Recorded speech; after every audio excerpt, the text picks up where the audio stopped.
qu'il est bon d'être dans ton peuple pour chanter puis crier tes louanges et être en silence, en admiration puis dans l'humilité devant toi. Tu nous as donné ta parole, Seigneur, pour diriger nos vies comme une unique autorité en matière de foi puis de pratique. Notre vie, notre marche, ce qu'on doit penser puis ce qu'on doit faire ne dépend pas des hommes, des institutions, de quelconque chef qu'on aurait sur la terre. Non. Seigneur, notre vie, il y a juste toi qui la conduis. Il y a juste toi qui nous révèle comment te penser, comment t'aimer, qui tu es, qui nous sommes, ce que tu as fait pour nous, puis ce que tu vas faire encore pour nous. On veut se pencher aujourd'hui justement dans tes Écritures, ô Seigneur, que tu nous donnes du discernement, de la sagesse pour comprendre, de l'humilité pour saisir et recevoir la parole. Pas juste être des auditeurs oublieux, mais que ton esprit nous aide à recevoir ta parole pour porter du fruit dans nos pensées, dans nos affections, dans notre volonté, dans nos familles, dans nos églises, dans notre ville, Seigneur. Partout dans tes Écritures, tu nous mets en garde contre les temps de la fin. Pas simplement contre les derniers temps depuis que tu es venu, mais contre les dernières heures aussi. Et Seigneur, on veut être un peuple qui est sur ses gardes. On ne veut pas être un peuple qui n'est pas prêt. On veut être prêt et t'accueillir avec louange, Seigneur. Alors aide-nous par ce texte aujourd'hui. Amen. Je suis bien content d'être avec vous, frères et sœurs. Merci d'être là. J'aimerais, pour commencer, utiliser un peu votre imagination. On va aller dans les Écritures tout de suite après, mais j'aimerais utiliser votre imagination. Projetez-vous là, dans une espèce de futur imaginaire qui est dans, disons, je sais pas, 20, 25 ans, 30 ans. Imaginez-vous dans ce futur-là. Puis dans ce futur-là, il y a une certaine branche du christianisme, peu importe laquelle, mais une branche du christianisme qui connaît une si grande croissance, d'ici 30 ans, par exemple, qu'elle remplit vraiment, est répandue sur toute la terre, dans toutes les nations, dans tous les villages, dans toutes les villes. Il y a des personnes qui se joignent à ce nouveau mouvement-là chrétien, qui se joignent à cet engouement-là avec zèle puis passion. Le nom du Christ est proclamé sur tous les toits. Il y a des miracles, puis des guérisons, puis des prodiges qui se passent à tous les coins de rue. Tout le monde est grandement impressionné, puis c'est une des raisons pourquoi les gens sont si zélés à se joindre à ce mouvement-là. Il y a de plus en plus même de chrétiens qui, justement, en voyant ça, quittent leur propre branche du christianisme, leur propre branche chrétienne, leur propre association, leur propre église locale, pour se joindre à ce mouvement-là qui, on rapporte un peu partout que c'est vraiment la puissance de Dieu qui agit, c'est vraiment la puissance de l'Esprit de Dieu. Enfin, on retrouve là ce qu'on trouve dans les Écritures.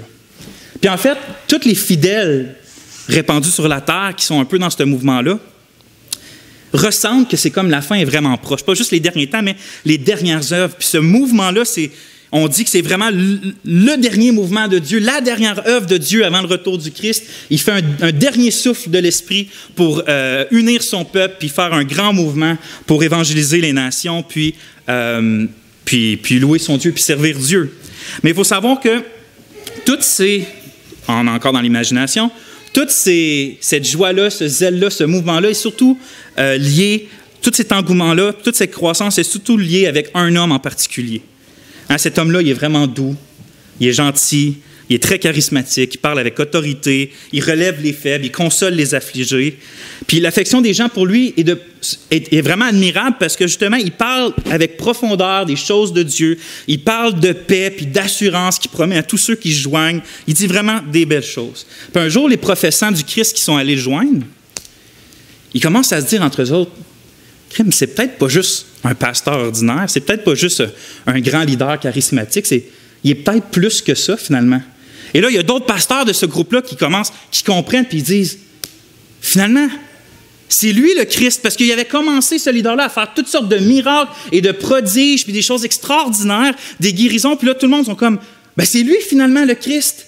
C'est lui qui devait venir. Jésus est arrivé, gang. Allez, suivons-le, adorons-le. Il a accompli ses promesses. Et là, rendu à ce moment-là, surtout à cause des prodiges et des miracles, la majorité presque des chrétiens sur la terre vont vers ce mouvement-là, vont rejoindre cet homme-là. Puis il y en a quelques-uns qui sont rebelles, qui ne croient pas en lui, puis à cause de ça, ils sont mis en prison puis mis à mort, mais ce n'est pas trop important. La plupart des chrétiens se joignent à ce groupe-là. Maintenant, fini l'imagination. Peut-être qu'il y en a qui disent que ce ne serait pas merveilleux que ça soit pas juste une imagination, mais que d'ici 30 ou 35 ans, c'est ce qui se passe. En fait, en vérité, ça se peut que ça soit ça qui se passe. Pourquoi? Parce que ce que je viens de vous décrire, c'est fort probable. Je ne dis pas que c'est ça, mais c'est une description probable de ce qui va arriver dans le venu, non du Christ, mais de l'Antéchrist. Je ne dis pas que c'est exactement comme ça la forme que ça va prendre, on va en parler aujourd'hui, mais c'est une description probable, selon les textes du Nouveau Testament, que ça va se produire quelque peu comme ça. Je vous invite dans 2 Thessaloniciens, chapitre 2, versets 1 à 12, on va les lire ensemble. Donc, le 2e livre de Thessaloniciens, à partir du chapitre 2.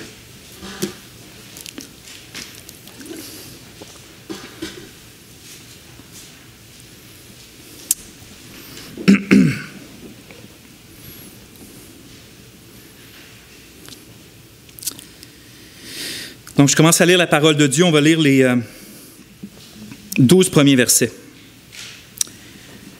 Pour ce qui concerne l'avènement de notre Seigneur Jésus-Christ et notre réunion avec lui, nous vous prions, frères, de ne pas vous laisser facilement ébranler dans votre bon sens et de ne pas vous laisser troubler, soit par quelques inspirations, soit par une parole ou par une lettre qui semblerait venir de nous, comme si le jour du Seigneur était déjà là. Que personne ne vous séduise d'aucune manière, car il faut que l'apostasie soit arrivée auparavant et qu'on ait vu paraître l'homme impie, le fils de la perdition, l'adversaire qui s'élève au-dessus de tout ce qu'on appelle Dieu ou de tout ce qu'on adore.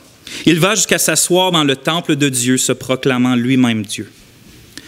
Ne vous souvenez pas que je vous disais ces choses lorsque j'étais encore chez vous, et maintenant vous savez ce qui le retient afin qu'il ne paraisse qu'en son temps, car le mystère de l'iniquité agit déjà. Il faut seulement que celui qui le retient encore ait disparu, et alors paraîtra l'impie, que le Seigneur Jésus détruira par le souffle de sa bouche et qu'il écrasera par l'éclat de son avènement. L'apparition de cet impie se fera par la puissance de Satan, avec toutes sortes de miracles, de signes et de prodiges mensongers, et avec toutes les séductions de l'iniquité pour ceux qui périssent, parce qu'ils n'ont pas reçu l'amour de la vérité pour être sauvés. Aussi Dieu leur envoie-t-il une puissance d'égarement pour qu'ils croient au mensonge, afin que tous ceux qui n'ont pas cru à la vérité, mais qui ont pris plaisir à l'injustice, soient condamnés. Amen. Vous comprenez aujourd'hui qu'on va parler du sujet de la fin des temps ou des dernières choses.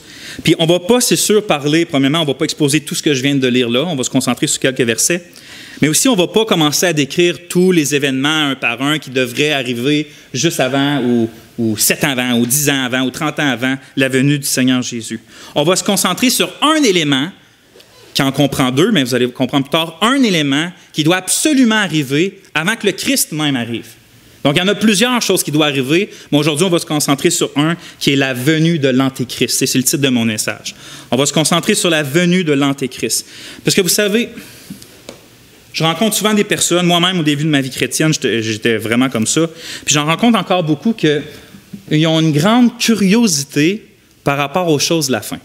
C'est-à-dire, de quelle manière ça va arriver, à quelle heure de telle chose, puis il va arriver telle chose, puis là, il y a tout un mécanisme, puis on est super curieux. Puis c'est pas mal en soi, la curiosité, mais il faut comprendre que le texte qu'on vient de lire, puis la prédication d'aujourd'hui, ne se veut absolument pas un simple TED Talk, un simple enseignement pour satisfaire notre curiosité. Paul, quand il écrit ça, le Seigneur Jésus en Matthieu 24, qu'on a lu tantôt, Jean dans l'Apocalypse, que ce soit Apocalypse 12, 13, ou puis toute l'Apocalypse, en fait, écrivent ces récits-là pour nous mettre, premièrement, en garde.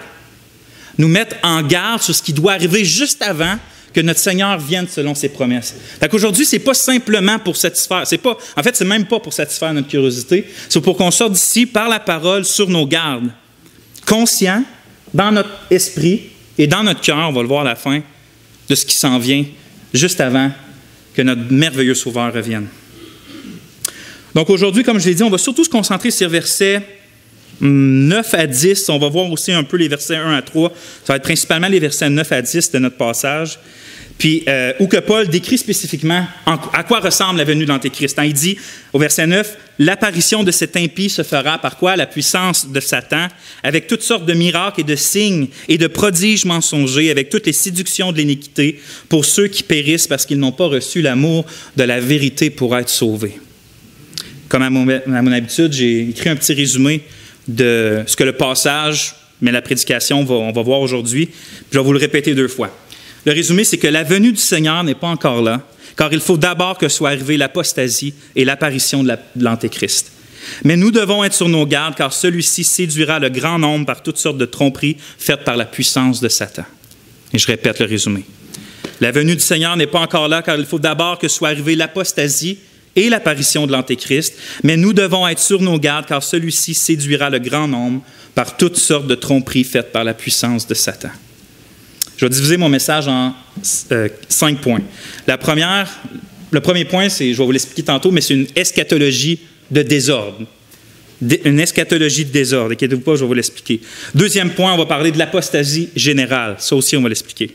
3e point, on va parler de la venue de l'Antéchrist, donc la venue lui-même, on va se concentrer là-dessus. 4e point, on va parler de l'amour de la vérité. C'est ce que le texte il finit avec ça. Ceux qui n'ont pas reçu l'amour de la vérité pour être sauvés. Et dépendant du temps qui nous reste, on va finir avec 3, 4, 5 applications de tout ça. On va voir à la fin. Donc, je vous invite à prier courtement avec moi. Alors qu'on se penche maintenant dans ton texte, ô Seigneur, donne-nous l'intelligence. Te révéler à tes disciples, lorsque tu étais encore sur la terre, tout ce qui te concernait dans les Écritures. Donc, c'est toi qui ouvres les yeux de l'esprit et du cœur pour que ce ne soit pas juste de l'encre sur du papier, mais des vérités éternelles qui nous changent et nous transforment. Et donc, Seigneur, par ton esprit, donne-moi une parole simple, donne-nous des oreilles simples, un cœur simple. Amen. Premier point, j'ai dit que c'est une eschatologie de désordre. Qu'est-ce que je veux dire par une eschatologie de désordre? C'est un gros mot. Dans le fond, le mot eschatologie, c'est un mot qui cherche... ça veut simplement dire... C'est 2 mots grecs collés ensemble qui veut dire logie, qui vient de logos, qui veut dire étude ou un discours, puis eschato, qui veut dire les dernières choses ou les derniers temps. Donc, c'est l'étude ou des dernières choses, des derniers temps. Donc, c'est une branche de la théologie qu'on appelle comme ça pour dire qu'on se concentre surtout sur ce qui va arriver dans les derniers temps. Mais aussi, quand on parle, des fois, on applique ce mot-là pour parler de ce qu'une personne, de la compréhension d'une personne par rapport à la fin des temps. Tu sais, mettons, je pourrais dire, Gérard, dans son eschatologie, il croit que. Tu sais, je fais juste référence à sa compréhension à Gérard des derniers temps.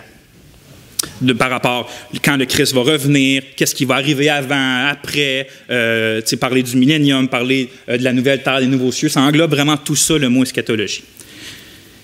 Mais là, j'ai dit qu'on parle d'eschatologie de désordre. Puis pourquoi je dis ça, c'est que je fais référence au contexte dans lequel notre passage se trouve, mais pas juste notre passage, l'entièreté de la lettre que Paul fait de 2 Thessaloniciens.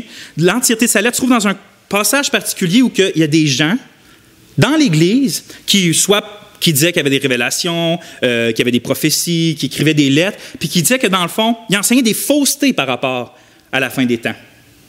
De sorte que ça causait des troubles puis du désordre même dans l'Église locale. Parce qu'à cause de l'enseignement faux concernant la venue du Seigneur Jésus-Christ. On lit ça au verset 1 à 2 du 2e chapitre. C'est écrit, direct au début, « Pour ce qui concerne l'avènement de notre Seigneur Jésus, de notre réunion avec lui, nous vous prions, frères, de ne pas vous laisser facilement ébranler dans votre bon sens et de ne pas vous laisser troubler soit par quelques inspirations, soit par une parole ou par une lettre qui semblerait venir de nous, comme si le jour du Seigneur était déjà là. » Donc, on voit que le contenu des supposées prophéties, des supposées lettres, puis tout ça, c'était comme que le jour du Seigneur était déjà arrivé. Il y a des gens qui semblaient enseigner ça dans l'Église de Thessalonique. Et donc, l'affaire avec ça, c'est qu'on pourrait dire, c'est pas si pire, il y a une couple de personnes qui enseignent des faussetés. L'affaire, c'est qu'un peu de levain fait lever toute la pâte, nous dit la Bible. Puis quand il y a des faux enseignements, ou même des mauvaises pratiques, des péchés qu'on laisse rampant dans l'Église locale, ça se répand facilement. Puis cette fausse enseignement-là concernant pas le repas, mais le retour du Seigneur, avait commencé à faire des bébés, puis au point où que, vous savez, notre pratique suit toujours notre doctrine. C'est une façon de dire que ce qu'on croit influence toujours ce qu'on fait. Et là, parce que les gens commençaient à croire que le Christ était déjà revenu, en quelque sorte, bien, ça a amené un certain agissement que Paul appelle du trouble. Ainsi, certains professants du Christ dans l'Église s'étaient facilement laissés ébranler et troubler par ces faux enseignements-là, au point que le désordre dans leurs croyances puis dans leurs pensées avait résulté en désordre dans leur marche chrétienne. Hein, parce qu'il y avait du désordre concernant leur compréhension du retour du Christ, il y avait du désordre concret dans leur vie de tous les jours.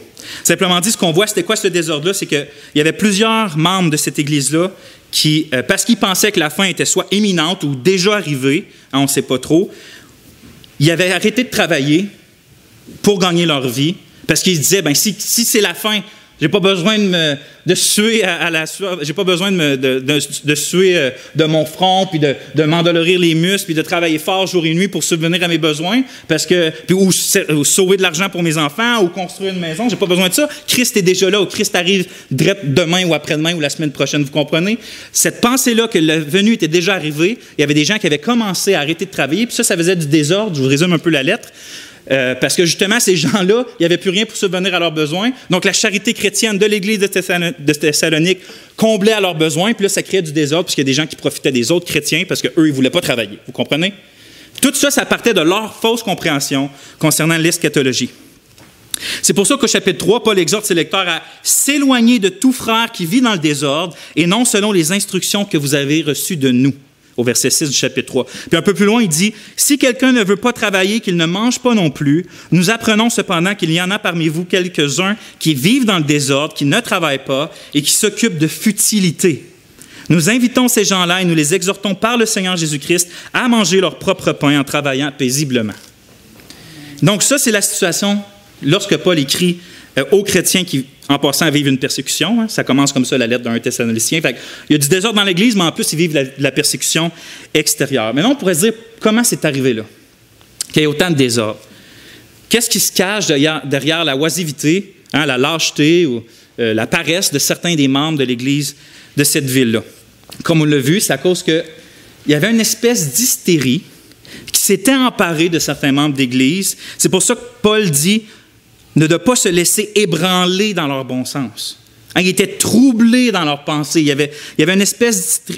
En fait, je trouve ça vraiment révélateur qu'il utilise ce mot-là, de votre bon sens ou de votre esprit, littéralement. Parce que c'est comme si, sous l'emprise... ils étaient sous l'emprise, leur pensée était sous l'emprise d'une excitation irrationnelle, finalement. C'est pour ça qu'ils étaient ébranlés dans leur bon sens. Leur pensée était irrationnelle, leur pensée était erronée. En d'autres mots, finalement, ils étaient illogiques dans leur façon d'agir. Puis cette façon d'agir-là, illogique, venait d'une pensée illogique qui venait d'une fausse croyance. Hein? Fait que ce qu'on croit trouble nos pensées, puis quand on a les pensées troublées, ça trouble notre marche chrétienne. Ainsi, la situation de désordre puis d'oisivité à Thessalonique semble être enracinée dans une hystérie où les gens sont ébranlés puis sont hors de leur raison, sont hors de leur bon sens, sont sous l'emprise, que j'ai écrit, d'un état d'esprit alarmiste et émotionnel. Ils ne sont pas posés, ne sont pas calmes, ils n'ont pas la maîtrise d'eux-mêmes. En québécois, on dirait qu'ils sont en train de virer sur le capot. On dirait comme, sont en train de virer fous, ces gens-là. C'est comme s'il dit, le jour du Seigneur est là, la venue du Christ, le rassemblement pour rencontrer le Seigneur est là. Il n'y a plus de raison de travailler pour gagner sa vie. Il n'y a plus de raison de persévérer dans les moyens terrestres et spirituels normaux pour croire, puis pour survivre, parce que finalement, Jésus il est là. Fait qu'arrêtez de faire tout ce que vous faisiez, arrêtez de bâtir vos maisons, arrêtez de bâtir vos familles. On s'assemble, on chante Kumbaya, puis on attend. Voilà pourquoi je parle d'eschatologie de désordre. C'est que c'est une eschatologie, c'est une manière de voir la fin des temps qui amène au désordre. Et donc, de quelle manière ces personnes-là considéraient le jour du... Tu sais, moi, quand je lis qu'ils pensaient que le jour du Seigneur était déjà là, je ne sais pas qu'est-ce qu'il veut dire par là vraiment. Tu sais. Est-ce qu'ils pensaient que c'était la fin des temps imminents? Est-ce qu'ils pensaient que Jésus était caché à quelque part? Je ne sais pas trop qu'est-ce qu'ils pensaient par là. Je ne pense pas qu'on peut le savoir non plus parce que le texte fait simplement dire qu'ils pensaient que le jour du Seigneur était arrivé. Mais peu importe ce qu'ils pensaient exactement, il suffit de savoir que pour l'apôtre Paul, il considérait ça comme irrationnel. Ces personnes-là étaient ébranlées, comme j'ai dit, dans leur bon sens.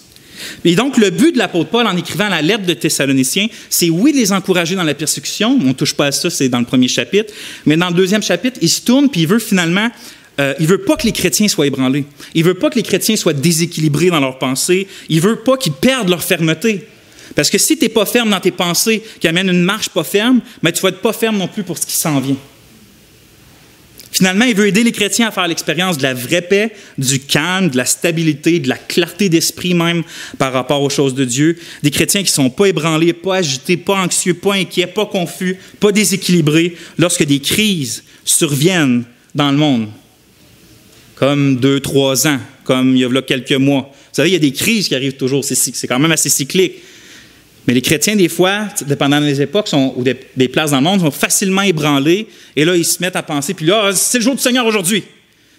Mais non, il ne faut pas penser comme ça. Il faut être calme dans notre pensée. C'est ce que Paul veut. Il dit, asseyez-vous, là, respirez par le nez, puis réfléchissez à ce que je vais vous dire, les chrétiens. C'est ça qu'il dit un peu. Je veux remettre de l'ordre dans vos cœurs et dans vos pensées. Puis, vous savez, j'ai écrit, c'est une raison concrète de pourquoi c'est si important, frères et sœurs, d'avoir une saine compréhension, finalement, de la doctrine de la fin des temps. Tu sais, des fois, j'entends souvent, puis moi, je l'ai déjà dit, tu sais, que, parce que vous savez, comme pour ceux qui étudient un peu la théologie, vous savez qu'il y a plusieurs interprétations de différents textes de la Bible concernant la fin des temps. Est-ce que le Seigneur Jésus vient avant, les tribulations pendant, après, tu sais, il y a toutes sortes de branches. Fait que souvent, on a tendance à dire, l'important, c'est de savoir que Jésus revient, et le reste, c'est pas important. Puis je suis d'accord à dire que le plus important, c'est d'être absolument convaincu que Jésus revient. Ça fait partie des doctrines centrales du christianisme, de notre foi. Il faut savoir que Jésus... Si tu as une chose à savoir, il faut que tu saches cela, que Jésus revient chercher son peuple et juger le monde. Sauf que même si c'est la plus importante des choses à savoir, ça ne veut pas dire que les restes, c'est du flafla pas important. Vous savez, l'Esprit Saint n'a pas inspiré tous les textes. Il inspire jamais, on va dire, il gaspille jamais de la salive. Fait que tout le reste est quand même important. Vous savez, les chrétiens de Thessalonique, là, ils étaient convaincus, puis ils croyaient de tout leur cœur que Jésus revenait. Ça n'a pas empêché qu'ils soient troublés quand quelqu'un a dit « c'est là que ça arrive ». Vous comprenez? Il n'y avait pas toute la compréhension des contextes dans lesquels Jésus allait revenir, donc elle est troublée. Donc oui, c'est important de savoir que Jésus revient, mais c'est aussi important de savoir dans quel contexte il va revenir pour ne pas être troublé dans notre pensée. Pour être sincère avec vous, je crois que depuis justement la pandémie, il se passe quelque chose de semblable à l'Église de Thessalonique. Parmi les chrétiens d'Occident surtout, c'est une différence entre les chrétiens d'Orient, parce qu'ils n'ont pas le temps de penser à ça, ils sont trop persécutés. Mais dans les chrétiens d'Occident, il semble avoir une espèce, vous savez, une augmentation, je pense, un genre de déséquilibre dans nos pensées puis dans nos actions par rapport à la fin des temps, puis les circonstances mondiales, puis tout ça. Spécialement, justement, par rapport à la venue du Seigneur Jésus. Puis, dans le fond, là, simplement dit, j'aperçois puis j'entends, je ne sais pas si vous, c'est la même chose, mais moi, j'aperçois puis j'entends beaucoup d'agitation puis de confusion par rapport à ça. C'est pourquoi j'ai eu à cœur, il y a 2 semaines, de faire ce message-là. Pour ceux qui avaient vu dans le bulletin, mais dans la nuit, mon message était tout effacé, fait que j'ai prêché autre chose. Puis, je le ramène aujourd'hui, j'ai eu le temps de travailler dessus avec un peu de différence. Mais je pense que le Seigneur m'avait mis ça à cœur, j'en avais parlé avec Gérard, lui aussi avait à cœur ce sujet-là. Fait qu'on pense vraiment que c'est Dieu qui va emmener une espèce de stabilité, en tout cas rassurer nos cœurs par rapport à certaines choses concernant la fin des temps. Vous savez, aujourd'hui, on va voir, comme j'ai dit, une chose qui doit arriver avant que le Seigneur revienne. Fait que tant que cette chose-là n'est pas là, il ne faut pas se laisser troublé par ceux et celles qui crient au loup. T'sais, vous connaissez l'histoire, crie au loup, on crie au loup, il y a un loup, puis finalement, le loup n'arrive jamais. Puis quand c'est le bon moment qu'on crie au loup, les villageois ne croient pas l'enfant dans l'histoire, puis il se fait manger par le loup. Vous connaissez la fable. Bien, de comprendre ce qu'on va lire aujourd'hui, ça va nous aider justement à tous ceux qui crient au loup d'être capables de faire fi de ça. Puis de dire, t'as beau dire ça, moi je sais qu'il doit arriver ça avant, puis c'est clair dans les Écritures. Fait que oui, il y a bien des choses qu'on peut avoir des positions différentes ou des interprétations différentes, mais il y a quand même des choses qui sont assez claires dans les Écritures, comme le fait que le Seigneur Jésus revient, puis ce qu'on va voir aujourd'hui, le fait que l'Antéchrist doit venir avant, c'est aussi assez clair dans les Écritures. Et donc, ce passage-là va nous montrer ça, puis nous aider à nous mettre sur nos gardes, je l'espère. Ça, c'était le premier point, une eschatologie de désordre. Le deuxième point, l'apostasie générale. Parce que de quelle manière l'apôtre rassure ses lecteurs qui sont troublés? Puis quand il dit « le jour du Seigneur est déjà arrivé », qu'est-ce qu'il fait? Dans le fond, il écrit simplement, puis sans détour, il dit « c'est pas vrai, il n'est pas arrivé ». Mais il ne fait pas juste dire ça. Il dit « je vous donne 2 raisons de pourquoi c'est pas vrai que le Seigneur est arrivé ». Puis il écrit au verset 3 « Car, c'est la raison de pourquoi il n'est pas arrivé, car il faut que l'apostasie soit arrivée auparavant. » Une raison. Et la deuxième raison, qu'on ait vu paraître l'homme impie, le fils de la perdition. Et donc, simplement dit, ces 2 choses-là qui sont interreliées, la venue de l'Antéchrist puis l'apostasie, Ces deux choses-là, qui en sont une seule, doivent arriver avant que le Seigneur revienne. C'est l'apostasie puis la venue de l'Antéchrist. Si ces deux choses-là ne sont pas arrivées, ça ne sert à rien de penser que le Seigneur arrive. En fait, le Seigneur arrive, mais ça ne sert à rien de penser qu'il est déjà arrivé. Il va venir, en fait, on l'a lu, on ne verra pas aujourd'hui, mais on l'a lu tantôt dans le texte, le Seigneur va arriver détruire l'Antéchrist. Fait qu'il vient après lui pour venir le détruire. Et donc, ces deux choses-là, l'apostasie puis la venue de l'Antéchrist, je les sépare en deux points. Ce point-ci, on va parler de l'apostasie, puis tantôt, on va parler de la venue de l'Antéchrist.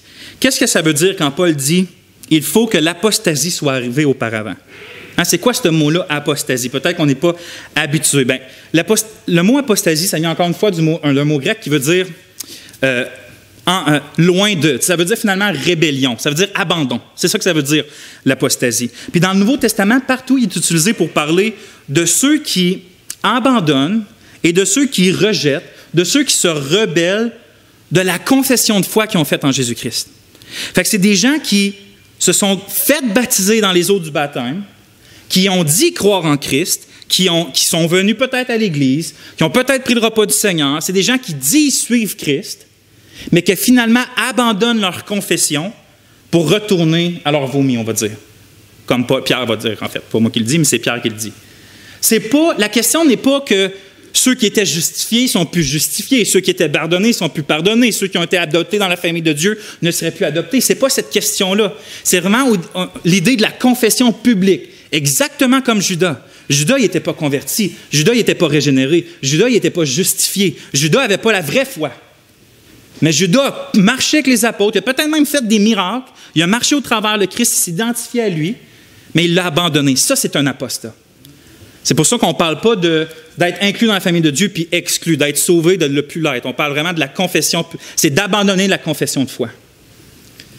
C'est ça l'apostasie. Comme Pierre l'écrit en 1 Timothée 4.1, « Mais l'Esprit dit expressément que dans les derniers temps, quelques-uns abandonneront la foi pour s'attacher à des esprits séducteurs et à des doctrines de démons. » C'est encore Paul qui dit ça. Et donc, vous savez, on vient de lire dans ce texte-là que dans les derniers temps, quelques-uns abandonneront la foi. Quand puis Paul dit ça dans 1 Timothée, quand il dit les derniers temps, il fait référence. Nous, quand on pense les derniers temps, on pense que c'est la dernière heure. Mais les derniers temps, c'est depuis la descente de l'Esprit Saint en acte, l'ère de l'Église, jusqu'au retour du Christ. C'est ce que la Bible appelle les derniers temps. Et donc, ça fait presque 2000 ans qu'on est dans les derniers temps, vous comprenez? Ça, on va l'être jusqu'à temps qu'on soit à la dernière heure, puis que le Christ revienne. Et donc, Paul dit à 1 Timothée que dans les derniers temps, ça va être quelque chose de tristement régulier, que des fois, à certaines époques, des gens vont abandonner le Christ. Des fois, il y a des périodes plus fermes, des fois, des périodes plus faibles, où que les gens vont abandonner leur confession de foi. Puis l'Église, depuis 2000 ans, prouve ça. Hein, il y a eu des périodes où ça a été des périodes de noirceur, où que les gens se tournaient vers des sectes, ou mélangeaient la Bible avec des traditions, puis faisaient des grandes religions humaines par rapport à ça. Il y a eu des moments de noirceur dans le christianisme.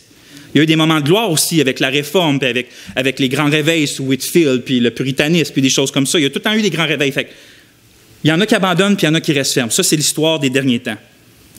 Mais en fait, l'apostasie qu'on voit dans notre texte, nous, c'est pas cette apostasie-là, je pense, qu'il parle. Il ne parle pas de quelques-uns des personnes qui vont abandonner des fois la foi, mais je pense qu'il parle d'une apostasie qui va être mondiale, d'une apostasie qui va être extraordinaire dans le mauvais sens du terme, qui va être apocalyptique. Pourquoi je pense? Regardez, l'apostasie qui doit arriver avec la venue de l'Antéchrist n'est pas simplement la triste normalité de voir quelques-uns abandonner la foi de temps en temps, mais c'est plutôt une apostasie générale, c'est-à-dire une époque où une grande majorité, écoutez bien, une grande majorité de ceux qui professent le Christ seront séduits et abandonneront la foi véritable pour adorer et servir l'Antéchrist. C'est pourquoi que je pense que Paul ne dit pas qu'il va y avoir ça va être une période où il y a des gens qui vont apostasier. Mais en parle, regardez, il dit, quand l'apostasie sera revenue, c'est comme s'il mettrait un grand A au mot apostasie. Hein, c'est une apostasie générale, mondiale. Puis Jésus, dans le texte qu'on a lu tantôt, va dans le même sens. Dans Matthieu 24, notre Seigneur dit, « Alors plusieurs succomberont, hein? Plusieurs succomberont, et ils se trahiront, se haïront les uns les autres. Plusieurs faux prophètes s'élèveront et ils séduiront beaucoup de gens. Et parce que l'iniquité se sera accrue, écoutez bien, l'amour du plus grand nombre se refroidira. Mais celui qui persévérera jusqu'à la fin sera sauvé. Donc, autant le Christ que l'apôtre Paul fait référence à quelque chose d'apocalyptique. Tantôt, Paul, dans 1 Timothée, il disait « quelques-uns abandonnent la foi », mais là, Jésus dit « le plus grand nombre ». L'amour du plus grand nombre sera refroidi. Et donc, c'est quelque chose que tous vont reconnaître. En fait, ça va être un balayage complet, puis catastrophique dans l'Église même de Dieu, au moment que l'Antéchrist va venir. Simplement dit, avant que le Seigneur Jésus revienne, il va y avoir une époque où le plus grand nombre de ceux qui disent croire en Christ, qui disent croire en Jésus, vont finalement être séduits puis vont l'abandonner. Il va y avoir une rébellion. En fait, c'est par la puissance de l'Antéchrist, qui est lui-même par la puissance de Satan, les gens vont abandonner Christ, abandonner son peuple, puis il va y avoir une attaque autant de l'extérieur, c'est-à-dire la persécution, que de l'intérieur où l'amour va se refroidir. L'Église va être abondamment sous l'attaque. C'est pas pour rien que c'est appelé l'heure de la tentation. Donc, autant de l'extérieur par les nations, l'Église va être persécutée, mais de l'intérieur aussi, avec l'œuvre de l'Antéchrist, les gens vont abandonner la foi puis le Seigneur Jésus-Christ. Ceci, mes frères et sœurs, comme vous réalisez, ce n'est pas encore arrivé, ça. L'amour du plus grand nombre n'est pas encore refroidi. L'apostasie générale n'est pas encore là. En fait, au contraire, en ce moment même, l'Évangile fait de grands progrès dans le monde. Des nations qui n'ont jamais entendu l'Évangile jusqu'à là commencent à entendre l'Évangile parce qu'il y a des efforts missionnaires grandioses. L'Église persécutée fleurit comme jamais. Que ce soit en Chine, que ce soit même en Corée du Nord, à certaines places super difficiles, le sang des martyrs fait germer l'Évangile. Donc, l'Église, en ce moment, dans le monde, peut-être qu'on le voit moins, nous, on le voit moins en Occident, parce qu'on est dans une période plutôt de descente par rapport au christianisme en Occident. On a rejeté notre background judéo-chrétien, la morale, puis là, on est plus dans un moment de descente, tandis que, par exemple, en Chine, ils ont vécu le communisme et tout ça, les chrétiens ont été persécutés, ils commencent même à récolter de façon grandiose le fruit des efforts des martyrs.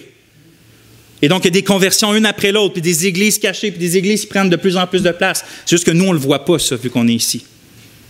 Et donc, l'Évangile, en fait, on n'est pas encore rendu au moment de l'apostasie générale. Le jour où l'Église mondiale va abandonner sa sainte confession n'est pas encore arrivé. Donc, soyons sûrs de ceci, que ce jour-là n'est pas encore là, certes, mais que ce jour-là approche à grands pas quand même. Nous sommes dans les derniers temps, et la venue de l'Antéchrist qu'on va voir tantôt peut se faire en un instant, ou que d'ici je ne sais pas combien d'années, moi je ne suis pas un prophète, qu'on puisse commencer à voir quelque chose comme j'ai décrit au début de ma prêche, ou que l'amour du plus grand nombre va se détourner du Christ pour se tourner vers de faux Christ et ultimement vers un faux Christ. Et donc ça, c'était pour l'apostasie générale. Troisième point, l'apparition de l'Antéchrist. L'apparition de l'Antéchrist. Au verset 3, Paul dit qu'avant que le Seigneur Jésus arrive, il faut aussi qu'on ait vu paraître l'homme impie. Donc l'apostasie, mais aussi qu'on ait vu l'homme impie, le fils de la perdition. Autrement dit, avant que le Christ vienne, il faut que l'Antéchrist vienne. C'est tout simplement ça que Paul est en train de dire. Puis pour que les chrétiens ne soient pas ignorants à qui Paul écrit, il décrit plusieurs facettes. En fait, il donne une description assez grande de c'est qui l'Antéchrist, que c'est qui cet homme impie-là. Puis on n'a pas le temps de les voir tous, mais j'en ai sorti 5 du texte, 5 descriptions de l'Antéchrist. Regardez le premier. C'est écrit que l'Antéchrist va être un homme. Ça va être un être humain, autrement dit. C'est écrit qu'on ait vu paraître l'homme impie. En plus, en grec, le mot est masculin. Fait qu'on peut s'attendre que ce soit un homme-homme, un être humain homme, un mâle, on va dire. Donc, ce n'est pas un ange, ce n'est pas un démon. L'Antéchrist va être un homme, ça va être un être humain. La deuxième chose qu'il dit, c'est que l'Antéchrist va être ce que j'ai appelé l'ultime anarchiste. Pourquoi que je dis ça? C'est à cause c'est écrit, pas simplement que ça va être la venue d'un homme, mais ça va être la venue de l'homme impie, de l'homme apostrophe. S'il y en a un impie, c'est lui. Puis le mot qu'on a traduit par impie, ça veut simplement dire en grec sans loi. Et donc cet homme-là qui va venir va se considérer au-dessus de toute la loi de Dieu. Lui, il n'y en a pas de législateur, c'est lui qui dicte. Il n'est pas soumis à rien du tout, ni à Dieu, ni aux hommes. C'est pour ça que je dis que ça va être l'ultime anarchiste. 3. Il va finir par lui-même se proclamer Dieu. C'est ce qu'il dit dans notre texte. l'adversaire qui s'élève au-dessus de tout ce qu'on appelle Dieu et de tout ce qu'on adore. Il va jusqu'à s'asseoir dans le temple de Dieu, se proclamant lui-même Dieu.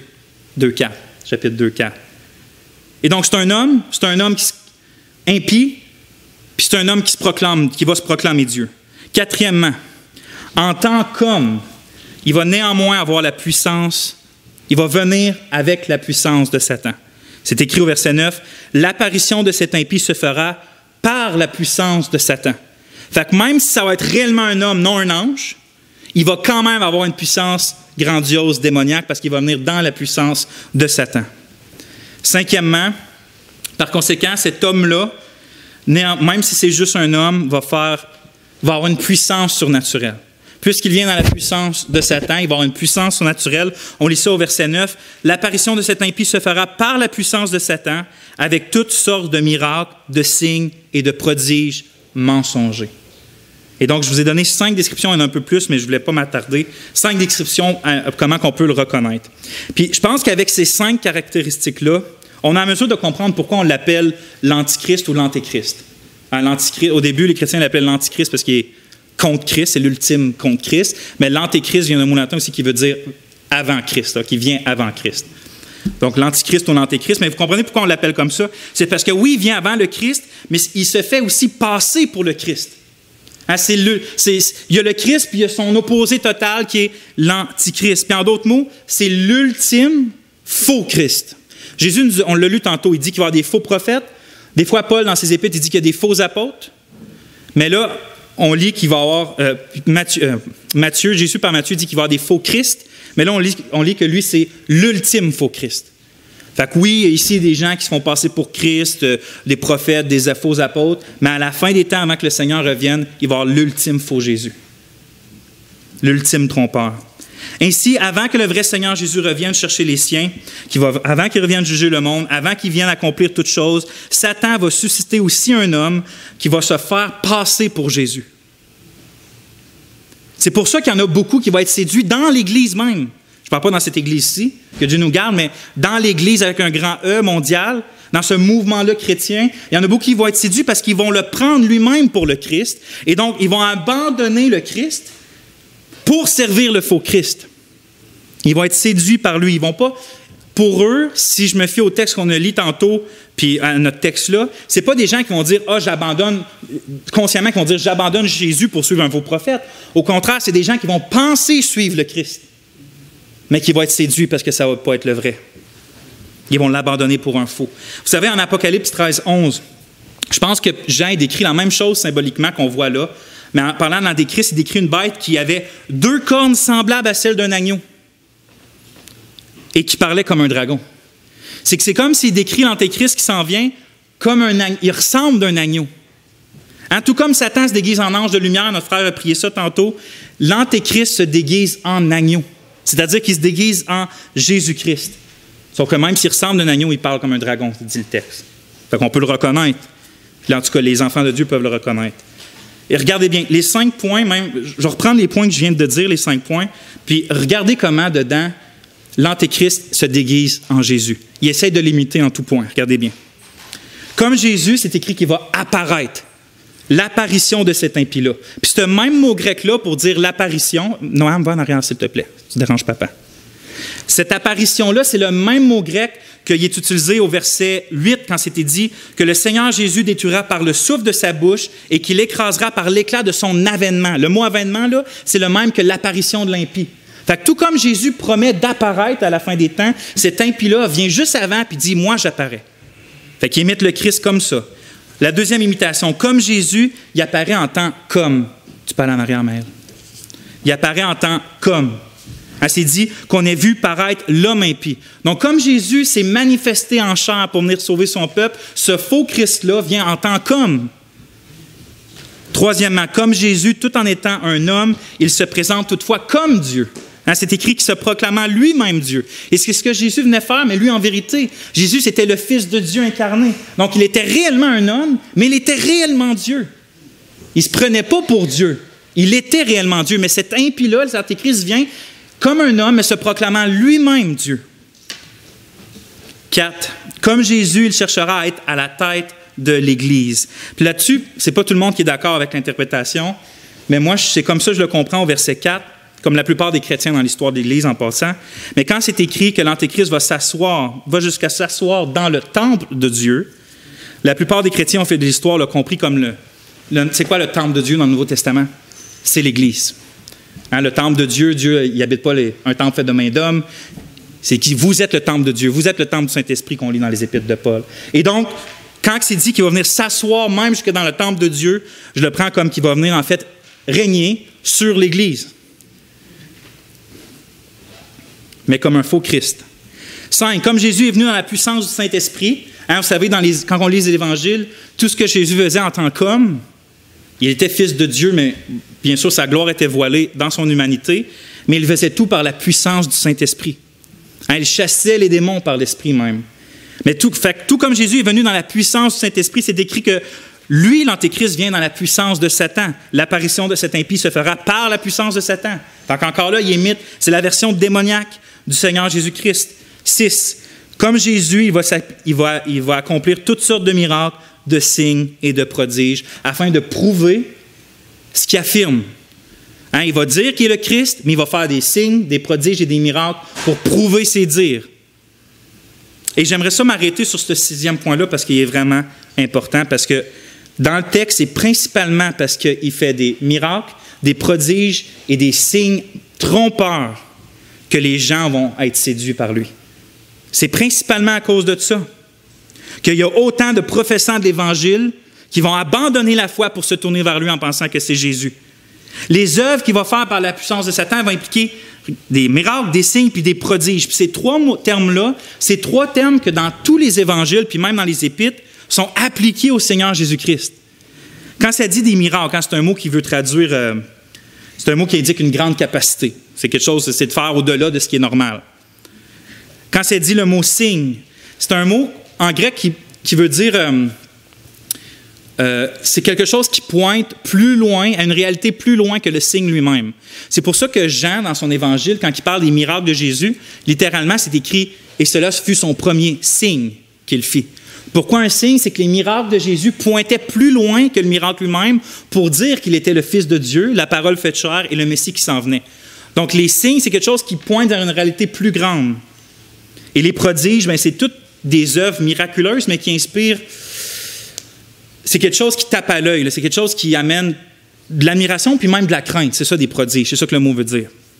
Et donc, regardez comment c'est spécial. Lors de la Pentecôte, l'apôtre Pierre, il prêche le premier sermon apostolique après que l'Esprit soit descendu sur l'Église. Et là, il est en train de reprendre les Juifs puis de leur annoncer l'Évangile. Puis regardez ce qu'il dit par rapport à Jésus.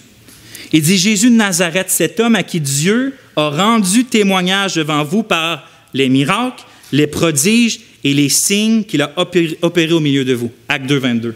Les trois mêmes mots, mais c'est... Donc Dieu rend témoignage à Jésus. Comment il a rendu témoignage que Jésus c'était le Fils de Dieu venu, que c'était le Messie promis? Par des miracles, des signes et des prodiges. Et là, Paul nous dit que l'apparition de l'impie, de l'Antéchrist, va se faire par des miracles, des signes et des prodiges.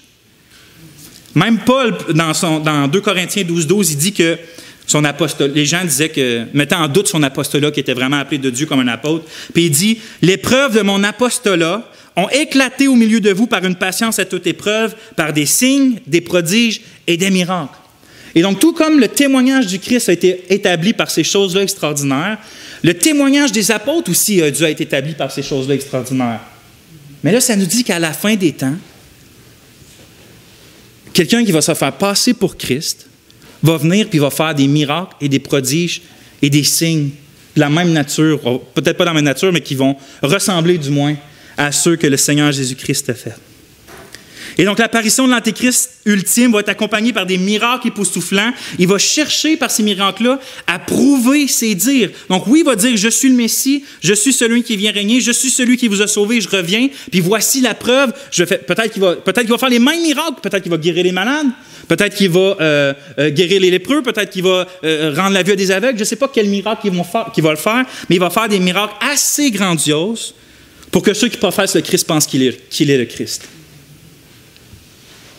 Évidemment, ces miracles-là vont être, Paul dit qu'ils sont trompeurs. Il y a certains interprètes qui disent que ça veut dire que ces miracles-là ne seront pas des vrais miracles, mais moi, je ne crois pas ça. parce que ça dit qu'il va le faire dans les miracles de la puissance de Satan. Fait que si l'Antéchrist a besoin de la puissance de Satan pour faire ces signes-là, c'est pas Luc Langevin qui a besoin de la puissance de Satan pour faire des tours de magie, du trucage finalement. Non, je pense que l'Antéchrist, ce ne sera pas du trucage. L'Antéchrist, il va faire des vrais miracles, des vrais prodiges, des vrais signes par la puissance de Satan. Donc, quand Paul dit que c'est trompeur, c'est pas qu'ils sont trompeurs, c'est pas qu'ils sont pas vrais. C'est qu'ils sont trompeurs parce qu'ils cherchent à prouver quelque chose qui est faux. Ils sont trompeurs parce qu'il dit, regardez mes miracles, ça prouve que je suis le Christ. Mais les miracles ne prouvent pas qu'il est le Christ. Il séduit par là. C'est pour ça que c'est des miracles et des prodiges trompeurs. Mais il ne faut quand même pas prendre ça à la légère, parce que justement, c'est la puissance de Satan qui va être à l'action au travers de lui, puis beaucoup vont être séduits tellement qu'ils vont trouver ça impressionnant, les miracles qu'il va faire. Il y a un texte de l'Apocalypse qui, je pense, je ne suis pas sûr, je ne vous l'affirme pas à 100%, mais je pense qu'il sous-entend que cet antéchrist-là, la bête, va faire une sorte de résurrection d'entre les morts. Dans Apocalypse 13, 2-3, on lit « Le dragon, qui est Satan, lui donna sa puissance, son trône et une grande autorité. Et je vis l'une de ses têtes comme blessée à mort, mais sa blessure mortelle fut guérie. Remplie d'admiration, la terre entière suivit la bête. Blessure mortelle, mais guérie. » Puis un peu plus loin, c'est écrit au verset 12, « Elle exerçait toute l'autorité de la première bête et en sa présence, et elle obligeait la terre et ses habitants à adorer la première bête, dont la blessure mortelle avait été guérie. Elle opérait de grands prodiges jusqu'à faire descendre du feu sur la terre à la vue des hommes. Elle séduisait les habitants de la terre par des prodiges qui lui étaient donnés d'opérer en présence de la bête. » Fait que je ne dis pas que c'est ça à coup sûr, mais pour moi, c'est peut-être possible qu'il fasse même des miracles style, il va faire comme s'il meurt puis qu'il ressuscite. Puis ça dit que la terre entière va être dans l'admiration devant ça. Tout ça pour démontrer, dans le fond, qu'avant le retour de notre Seigneur, de notre précieux Jésus, frères et sœurs, il va y avoir une heure d'ultime tentation pour le peuple de Dieu, pour de ceux qui s'identifient à Dieu. L'heure où l'Antéchrist va venir avec la puissance du diable, accomplir des miracles si époustouflants que le plus grand nombre dans l'Église va croire que c'est Jésus lui-même qui est revenu. C'est à ce point-là que les miracles vont être puissants puis miraculeux. Puis je me dis, c'est ça qu'il faut entrer, frères et sœurs, dans le plus profond de nos têtes, oui, mais de nos cœurs, que plus le jour du Seigneur approche. Hein, on le confesse, le Seigneur est proche. Amen. On le croit tous, on le sent tous. Le Seigneur est proche. Mais il faut savoir que plus ce jour-là est proche, plus il va y avoir des miracles. Plus il va y avoir des prodiges. Plus il va y avoir des signes trompeurs.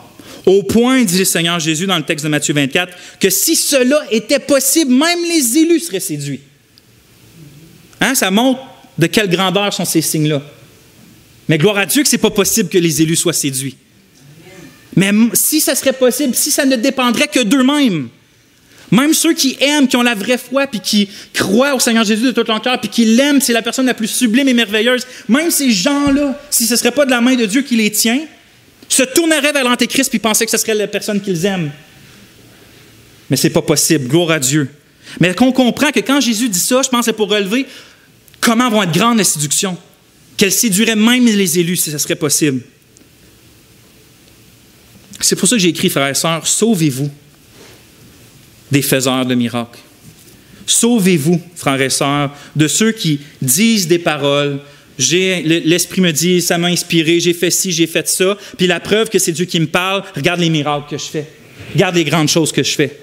Méfiez-vous de ces gens-là. Sauvez-vous de ces gens-là. Soyez sur vos gardes, bien-aimés, lorsque des hommes vous parlent constamment, que quand vous leur parlez, quand ils parlent dans leur ministère, c'est constamment signe, prodige, miracle, signe, prodige, miracle. Regarde ce que Dieu fait. Méfiez-vous de ces gens-là. Je ne vous dis pas que Dieu ne fait pas de miracles. Je ne vous dis pas que Dieu ne fait pas de prodiges. Je ne vous dis pas que Dieu ne fait pas de grandes choses. Il en fait à chaque jour. Mais méfiez-vous des ministères qui sont que basés là-dessus et que l'entrain et la passion et le zèle est surtout attisé par ces choses-là, car c'est exactement ça qui va se passer à la fin des temps. Des fois, il y a des gens je parle à des gens, puis ils disent qu'ils font de grandes choses pour Dieu, puis Dieu fait de grandes choses au travers d'eux. Puis après ça, quand je leur pose des questions sur la doctrine du Christ, sur la personne du Christ, son humanité, sa divinité, sur la Trinité, ils rejettent des doctrines essentielles que le christianisme a données. Des hommes et des femmes au cours de 2000 ans ont donné leur vie pour affirmer. Et eux, après 2000 ans, rejettent les doctrines essentielles du christianisme, mais Dieu leur parle, l'Esprit fait des miracles au travers d'eux. Faites attention de ne pas être séduit, vous comprenez? On va le voir tantôt, c'est pour ça que l'amour de la vérité est notre seule garde. Parce que oui, plus le jour approche, plus on va voir des miracles, mais ce seront des miracles séducteurs du diable, de son antéchrist, puis des faux apôtres et des faux disciples. Le Seigneur lui-même dit, il nous a mis en garde contre ces choses-là. Si quelqu'un vous dit, alors, le Christ est ici, il est là, ne le croyez pas. C'est assez simple. Si quelqu'un vous dit qu'il est là ou ici, ne le croyez pas, car il s'élèvera de faux Christ et de faux prophètes. Ils feront de grands prodiges et des miracles au point de séduire, s'il était possible, même les élus. Et donc, c'est quoi quand je lis ça, c'est quoi je retiens? Ne croyez jamais personne qui va vous dire que Christ est là ou qu'il est ici. Ne croyez jamais personne qui va vous dire Christ est plus dans notre Église ou dans notre mouvement. Ne croyez jamais personne parce que quand Christ revient, il n'y a personne qui va avoir besoin de le pointer. Il n'y a personne qui va avoir besoin de l'annoncer. Il n'y aura pas besoin de signes et de prodiges pour prouver qu'il est vraiment, parce qu'il va revenir en gloire avec ses saints anges et son peuple. Et tout le monde va reconnaître que Jésus-Christ est Seigneur, en haut dans les cieux, sur la terre, puis en bas sur la terre. Et donc, tous ceux qui disent « Ah, c'est peut-être le Christ ici, ou le Christ va arriver dans cette association-là », tout ça, vous savez que ce n'est pas vrai. Ne les croyez pas. Les paroles de Jésus sont simples. Si on vous dit ça, ne le croyez pas. Mais maintenant, comment être sur nos gardes? C'est bien beau ça, y a-t-il plus qu'on peut faire pour être sur nos gardes? Ça m'amène à mon 4e point qui est l'amour de la vérité. L'amour de la vérité. Parce que comme on vient de le lire, tous vont être séduits sauf les élus. C'est ça que dans le fond Jésus dit. Mais de quelle manière exactement vont-ils être gardés de l'heure de la grande séduction? Qu'est-ce qui fait que tous les professants de l'Évangile, quand l'Antéchrist va être là, vont abandonner la foi pour se tourner vers l'Antéchrist, mais que ceux qui ont réellement la foi ne vont pas le faire et vont persévérer jusqu'à la fin? Qu'est-ce qui fait qu'il y a deux groupes autant séparés? Bien, c'est sûr que l'ultime réponse à ça se trouve dans le fait que Dieu garde ses enfants. Ça, c'est l'ultime cause. Hein? Paul, même après d'avoir parlé d'Antéchrist, dans notre texte, au chapitre 3, verset 3, il dit « Le Seigneur est fidèle, il vous affermira et vous préservera du malin. » Donc là, il parle aux bien-aimés, aux chrétiens de l'Église de Thessalonique. Donc, on sait que l'ultime cause de pourquoi que le peuple de Dieu, le vrai peuple de Dieu ne va pas être séduit, c'est parce que Dieu les garde et les préserve. Mais quand même, de quelle manière on est affermi et persévéré? Je parle humainement parlant. Nous, parce que c'est pas vrai que Dieu dit « je vous préserve » puis qu'il n'utilise aucun moyen, puis que nous, on est juste là, on attend dans notre salon, puis que tout d'un coup, on va être préservé de l'Antéchrist. Non, il y a des choses. Dieu agit en nous, au travers de nous, nous fait faire des choses qui nous préservent. Et c'est ça que je m'intéresse comme question, c'est comment la fidélité de Dieu se montre en nous pour que, dans notre volonté et dans nos affections, qui fait qu'on est préservé, que quand l'Antéchrist va proposer ses mensonges et ses signes, nous, on ne sera pas séduits. Mais la réponse est dans notre texte, au verset 9-10, écoutez bien. L'apparition de cet impie se fera par la puissance de Satan, avec toutes sortes de miracles, de signes et de prodiges mensongers, et avec toutes les séductions de l'iniquité pour ceux qui périssent, parce qu'ils n'ont pas reçu l'amour de la vérité pour être sauvés. Donc, qu'est-ce qu'il dit là? Il dit que ceux qui périssent, c'est ceux qui sont séduits, c'est ceux qui périssent. Puis pourquoi ils sont séduits et qui périssent? Parce qu'il y a une raison, c'est parce qu'ils n'ont pas reçu quelque chose. Et c'est quoi cette chose-là qu'ils n'ont pas reçu? C'est l'amour de la vérité pour être sauvés. Inversement, ça veut dire que ceux qui ne sont pas séduits et ceux qui ne seront pas perdus, c'est ceux qui ont l'amour de la vérité pour être sauvés. Et donc, c'est pour ça que je parle de l'amour de la vérité comme ultime moyen d'être préservé. Qu'est-ce que ça veut dire, l'amour de la vérité? Qu'est-ce que ça veut dire, aimer la vérité? Bien, un peu plus loin dans notre texte, c'est écrit que, mettons à partir du verset 13, « Pour nous, frères bien-aimés du Seigneur, nous devons à votre sujet rendre continuellement grâce à Dieu, parce que Dieu vous a choisi dès le commencement pour le salut, par la sanctification de l'Esprit et par la foi en la vérité. » Puis ça, il dit ça juste 2 versets plus loin. Fait que je pense que l'amour pour la vérité inclut au minimum, c'est plus que ça, on y revient, mais inclut au minimum croire à la vérité. Hein? On ne peut pas aimer ce qu'on ne croit pas. Vous êtes d'accord avec ça? Donc, l'amour de la vérité, au minimum, c'est de croire réellement, ce n'est pas une fausse croyance, mais de croire réellement à la vérité. Mais je pense que c'est plus que ça. C'est pour ça que Paul utilise le mot amour, puis il ne fait pas juste dire croire. Parce que d'aimer quelque chose, oui, c'est de lui faire confiance, c'est de croire à la vérité, mais c'est aussi de la chérir, c'est d'avoir de l'affection, c'est de la garder près de soi. Et ceux qui sont sauvés, ce n'est pas ceux, dans le fond, qui croient juste intellectuellement Ah, je crois que Jésus est Fils de Dieu, je crois qu'il est mort et est ressuscité. Dans ma tête, je le crois. Non, ceux qui sont sauvés, c'est ceux qui le croient tellement, qui voient Jésus comme leur plus précieux trésor, qui voient l'Évangile comme le bien suprême qu'ils ont, et donc ils ont de l'affection, ils aiment, ils trouvent leur plaisir en Jésus et dans sa vérité. Ça, c'est aimer la vérité. C'est de la garder, c'est de la protéger. C'est si je te donne le choix entre une chose et la vérité, tu vas choisir la vérité. Toujours, toujours, toujours. Donc, on pourrait se demander de quelle vérité il parle. Bien, je pense que dans le contexte immédiat, Paul va souvent interchanger le mot évangile et vérité. Donc, je pense qu'au minimum, la vérité, c'est l'évangile, le contenu de l'évangile, la proclamation de l'évangile. Mais plus large, dans le Nouveau Testament, on voit que la vérité, c'est aussi plus que ça. Jésus dit « ta parole est la vérité », en parlant du Père. Donc, l'entièreté de la parole de Dieu. Mais encore plus que ça, l'Esprit est appelé l'Esprit de vérité. Dieu est appelé le Dieu de vérité et Jésus-Christ est appelé « je suis le chemin, la vérité et la vie ». Et donc, d'aimer la vérité, c'est d'aimer le Dieu de vérité, la Trinité et tout ce qui vient de lui, parce que tout ce qui vient de lui est vrai. Autant l'entièreté de sa parole, de sa loi, ses promesses et son évangile. Ça, c'est aimer la vérité. C'est de prendre tout ça comme un package deal et je ne me dépare pas de ça. Enlève-moi la vie avant de m'enlever la vérité. Comprenez? Ça, c'est aimer la vérité. L'Évangile, la parole en général, le Père, le Fils et le Saint-Esprit. Et donc là, Paul, il dit qu'on est prêt. Ceux qui sont sauvés, c'est ceux qui aiment la vérité. Fait que c'est ceux qui croient et qui aiment le Seigneur Jésus-Christ. Les autres sont perdus parce que justement, ils n'ont pas reçu la foi et l'amour pour le Christ et pour son Évangile. Qu'est-ce que ça nous dit?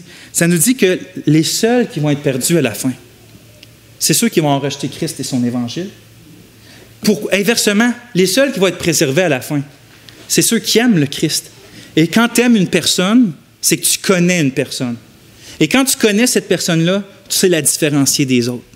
Vous savez, moi, il y a beau quelqu'un là, il aurait beau... aujourd'hui, je ne sais pas qu'est-ce qu'il y a avec la science, je ne sais pas si on peut... Je sais pas si on est rendu au point de cloner, je n'en ai aucune idée. Mais mettons que quelqu'un clonerait, là, il veut mon argent, fait qu'il clone ma femme. Hein, puis elle est pareille extérieurement comme ma femme. Ça ne prendrait pas 10 minutes que je saurais. 1 minute, ça m'écoute, que je saurais que c'est ma femme. Pourquoi? Parce que je connais ma femme. Tu peux avoir la coquille, tu n'es pas ma femme. Je vais le reconnaître. Bien, l'Antéchrist, ça va être la coquille du Christ. Les siens vont le reconnaître. Parce que les siens reconnaissent la parole du berger. Parce que les siens connaissent la vie du berger, connaissent la vie impérissable du berger, connaissent sa douce voix, connaissent ses promesses, connaissent sa sainteté, connaissent tout de lui. C'est sûr qu'on grandit toujours dans notre profondeur, mais on connaît le Christ. C'est pour ça que Jésus va dire que... Quand il parle du berger, il dit qu'avant moi, il y a des gens qui sont venus. Mais les brebis n'ont pas écouté leur voix. Ils ne les ont pas suivis. Mais ailleurs, il va dire, mes brebis entendent ma voix et me connaissent et elles me suivent. Les brebis du Seigneur, parce que Dieu a changé leur cœur, il leur a mis de l'amour pour son Fils, son Esprit, son nom et sa parole, ils vont reconnaître l'Antéchrist qui vont venir. Ça ne veut pas dire que ça ne va pas être tough. Ça ne veut pas dire qu'ils ne vont pas être tentés. Ils vont être tentés. Mais au bout de la ligne, ils ne vont pas abandonner leur premier amour. Ils vont suivre le Christ. Donc, j'écris ici, nous pouvons être sûrs que lorsque l'homme d'iniquité viendra, ses signes et ses prodiges seront utilisés pour attiser les désirs naturels. Par conséquent, la seule défense contre cet appel à le suivre sera un désir plus profond pour Dieu.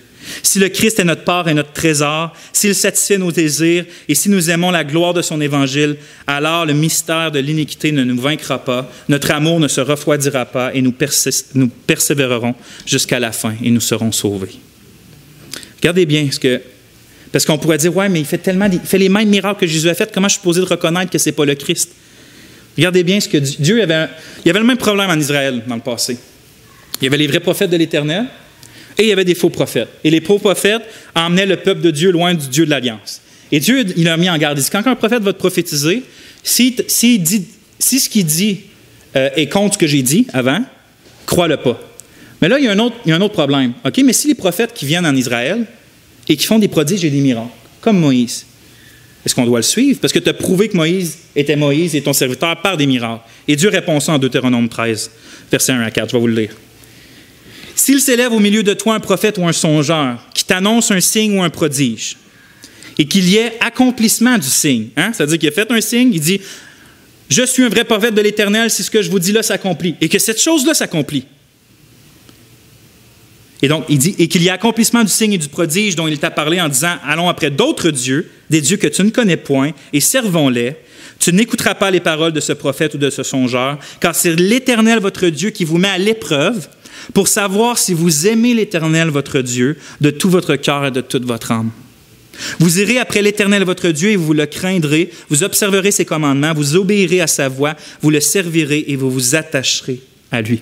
Voyez-vous qu'est-ce que Dieu est en train de dire? Il dit, si un faux prophète vient et ce qu'il dit, sa parole, t'emmène dans la fausseté, c'est pas pareil à ma révélation écrite que j'ai authentifiée avant. Même s'il fait des prodiges, même s'il fait les plus grands prodiges, il dit, c'est même l'Éternel qui te teste pour savoir quoi? Si ton cœur, es-tu attaché au miraculeux ou ton cœur est attaché à Dieu? C'est la question que vous devez vous poser. Quand l'Antéchrist va venir, est-ce que votre cœur va être plus attaché au Christ ou va être plus attaché aux bonnes choses que le Christ vous donne, aux miracles que le Christ fait, au spectaculaire, à l'extérieur, au terrestre? Parce que l'Antéchrist peut nous donner tout ça.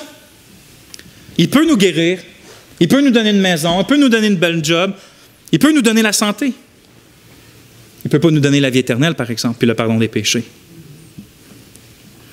Je vais terminer avec quelques applications. Désolé du temps long.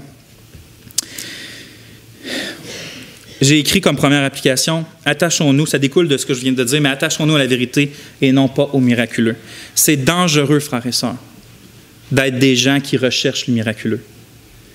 On recherche les dons spirituels, on recherche les plus grands dons spirituels, amène à ça, c'est ce que Paul dit. Mais il y a une différence entre chercher par amour à avoir tout ce qu'on peut avoir pour le bénéfice du peuple de Dieu et de la gloire de Dieu, puis de juste être facilement impressionnable par des signes et des miracles. Si vous voulez être sûr que vous n'allez pas tomber dans la séduction de l'Antéchrist, ou même quand on va voir bientôt de ces petits Antéchrists qui sont là depuis la venue du Seigneur Jésus, attachez-vous à quoi? La vérité de Dieu. Faites de la parole de Dieu, autant la parole écrite que la parole faite chair, que le Christ Jésus, faites-la votre nourriture jour et nuit. Connaissez-la, savourez-la, nourrissez-vous d'elle, méditez-la, mémorisez-la, priez-la, écoutez-la prêcher, écoutez-la lue. Puis vous n'allez pas être séduit par une fausse parole. Regardez, si je vous donne un exemple, vous voulez savoir où votre cœur aujourd'hui par rapport à ça. Si je vous raconte une histoire, c'est une fausse histoire encore, vous savez que j'ai commencé avec ça, je vais finir avec ça. Imaginez-vous, vous êtes dans une ville, puis il y a deux églises qui sont le même nombre de membres, puis sont pas mal pareilles, sont une en avant de l'autre dans une rue. Et là, les années passent, puis une de ces églises, dans l'église dans laquelle vous êtes, est vraiment attachée aux Écritures. Ils lisent les Écritures, ils prêchent les Écritures. Il n'y a pas vraiment de flafla, c'est pas la meilleure musique, c'est pas le plus extérieurement beau, on va dire. Mais les pasteurs et les membres sont réellement attachés à la parole de Dieu. Ce qui explique sa parole, ils veulent comprendre les phrases, les mots, ils veulent rester attachés à ça. L'autre, ils ont commencé comme ça, mais plus les années passent, là, il y a de plus en plus d'accent mis sur des choses extraordinaires. Et là, il y a de plus en plus de monde qui vont là. Et là, dans 10-15 ans, ces églises-là, il y a 300 personnes, vous êtes rendus 30 personnes. À côté, les gens sont réellement guéris de leur cancer. Dieu vous permet dans votre église que des membres solides dans la foi, finalement, meurent. Pour un temps, il n'y a pas de guérison extraordinaire. Il n'y a pas de nouveaux membres. Ça semble être, ça semble boguer, ça semble stagner, tandis qu'à côté, même pendant que vous faites votre culte, vous entendez la louange, les gens sortent, sont tout joyeux, mais de plus en plus, ils prêchent de moins en moins la parole, et c'est de plus en plus que Dieu leur a montré la veille dans leurs rêves, de plus en plus que Dieu leur a montré de nouveau. Puis il y a réellement des guérisons. Quelle église que vous allez choisir au bout de la ligne? Elle où que les gens sont guéris, où qu'il se passe des miracles, où que tout le monde chante Kumbaya, puis ça a l'air donc bien beau, ou vous allez persévérer dans une église qui reste attachée aux Écritures? Merci. Bonne réponse. Bonne réponse. Ça ne veut pas dire que nos églises, on ne peut pas chercher à aussi être... en tant qu'église, on veut grandir, on veut goûter à la joie du Seigneur, à la joie de l'Esprit, puis tout ça. On prie pour des miracles, puis tout ça. Mais est où l'accent? Est où l'accent? Deuxième application, je vais aller rapidement, c'est que Dieu préserve ses élus. Hein? C'est ce qu'on a vu. C'est pour ça, partez pas d'ici. Partez dans la crainte si vous n'êtes pas sûr que votre cœur est attaché au Christ. Partez dans la crainte si vous vacillez entre deux côtés. Alors là, partez dans la crainte, allez sur vos genoux chez vous, puis intercédez auprès de Dieu pour qu'il affermisse votre cœur dans la vérité, dans la foi, puis dans le Christ. Christ pardonne tous les péchés de ceux qui se confient en lui. Il ne met pas dehors ceux qui viennent à lui. Christ est compatissant, puis il relève ceux qui sont abattus. Donc, partez juste ici si vous êtes Allez à genoux si vous êtes juste pas sûr d'où vous êtes avec le Christ. Mais pour vous qui savez que vous êtes les enfants de Dieu, dans le cœur duquel l'Esprit Saint rend des témoignages et dans la vie duquel l'Esprit Saint montre ses fruits, vous ne partez pas d'ici tremblant et ayant peur. Partez d'ici sachant que votre Dieu, va vous préserver de l'heure du malin, puis de l'impie, puis de l'antéchrist. Vous n'allez pas être séduits. Dieu va garder votre cœur, puis il est fidèle. Il ne va pas permettre qu'un faux Christ, que quelqu'un qui se déguise en lui, ait arraché son épouse pour l'emmener loin de lui. Vous pouvez être sûr que si moi, je ne permettrai pas à quelqu'un de venir séduire mon épouse, faites attention si vous aviez l'intention, mais Christ non plus ne va pas permettre que quelqu'un vienne séduire son épouse. Oui, il va se servir des derniers temps. Si Christ permet l'antéchrist, il y a une raison. Il est souverain, ce n'est pas un combat là, de deux forces égales. Christ met une laisse à Satan, puis il dit, OK, je vais te permettre ça. Pourquoi? Pour épurer son peuple, pour épurer tous les professants d'Évangile, pour montrer c'est qui vraiment les siens, et deux, montrer que c'est lui qui les garde. Et donc, toute la gloire lui revient. Et donc, je vais terminer là. On va prier. Ô Éternel, notre Dieu qui nous garde, toi le Dieu fidèle, qui nous remplit de joie, qui fait des miracles dans nos vies, mais qui par-dessus toute chose, tu changes notre cœur d'état de mort à la vie. Tu nous amènes des ténèbres à la lumière. Tu nous donnes un cœur de chair au lieu d'un cœur de pierre. Tu nous rends la vue spirituelle. Tu nous donnes la vie éternelle. Tu pardonnes nos péchés. Tu fais habiter ton esprit en nous. Tu nous adoptes dans ta famille. Tu nous justifies. Seigneur, on a-tu vraiment besoin d'autres miracles que ça? À toi la souveraineté sur toute chose. Nous, Seigneur, on t'attend. On sait que tu viens bientôt. Viens, Seigneur Jésus, ton peuple t'attend. Viens nous garder du mal. Viens faire connaître ton nom aux hommes. Appelle des hommes et des femmes et des enfants et des vieillards à toi, à grand nombre, pour qu'on soit plein à te louer, plein à t'adorer, plein à te savourer, ô Éternel, parce que tu es notre joie. On n'a pas d'autre joie sauf toi, pour de vrai. Amen.